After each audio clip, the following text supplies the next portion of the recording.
आपण शिक्षक शाळेत नेहमी दुचाकी चारचाकीमधून येताना पाहतो, पण शिक्षक शाळेत बैलगाडीतून आले असं म्हटल्यावर तुम्हाला आश्चर्य वाटलं ना?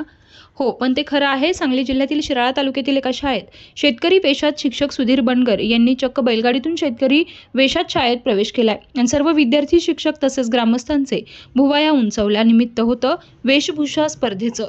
हायर एज्युकेशन सोसायटी शिराळा संचलित आरळा येथील गांधी सेवाधाम विद्यालयामध्ये वेशभूषा स्पर्धेचं आयोजन करण्यात आलं होतं. यामध्ये शिक्षक सुधीर बनगर यांनी पारंपरिक वेशभूषा करत चक्क बैलगाडीमधून कार्यक्रम स्थळ गाठलं. सजवलेली बैलगाडी आणि बैल या कार्यक्रमाचे लक्ष वेधून घेत होते.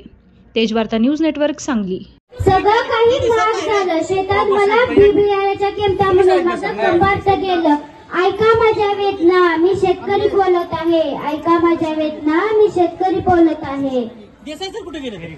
काय सांगू आमची व्यथा.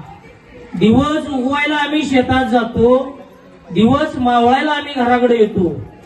ऊन नाही, थंड नाही, वारा नाही, पाऊस नाही. सगळ्या या वातावरणामध्ये रात्रंदिन आम्ही शेतामध्ये काम करतो. हाडाची काढा आणि रक्ताचं पाणी करून पीक डवलानं पिकवतो. पण काय सांगायचं आमची व्यथा. माल जो आम्ही बाजारात नेतो, कोण 10 रुपये किलो म्हणते, आम्ही 30 रुपये म्हणलं म्हणते 15ला द्या, 17 रुपयाला द्या.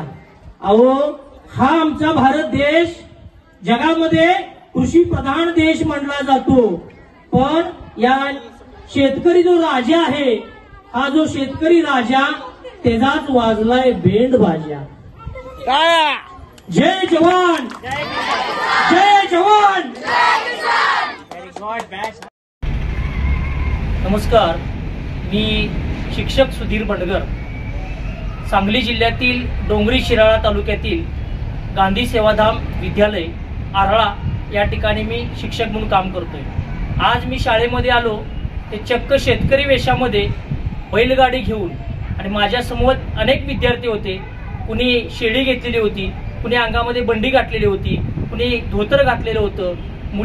काही मुलींनी डोक्यावर जळणाची मोळी घेतलेली होती, काही मुलींनी पाण्याची कळशी काखेमध्ये घेतलेली होती, काही मुलींनी वैरण आपल्या डोक्यावर घेतलेली होती. अशा शेतकरी वेशामध्ये मी शाळेमध्ये आलो. सोबत बैलगाडी सुद्धा होती आणि बैलगाडीमधून मी आज शाळेमध्ये प्रवेश केला. त्याचं कारण असं होतं की भारत देश हा आपला कृषी प्रधान देश म्हणून सगळ्या जगामध्ये ओळखला जातो. पण शेती या व्यवसायाला आणि शेतकऱ्याला समाजामध्ये किंमत नाही.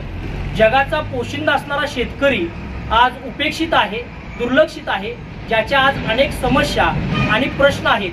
हे सगळे प्रश्न मी वेशभूषेतून मांडण्याचा प्रयत्न केला आणि शेतकऱ्यांचे जीवन सगळ्या विद्यार्थ्यांसमोर आणि नागरिकांच्या समोर, ग्रामस्थांसमोर आणण्याचा प्रयत्न केला.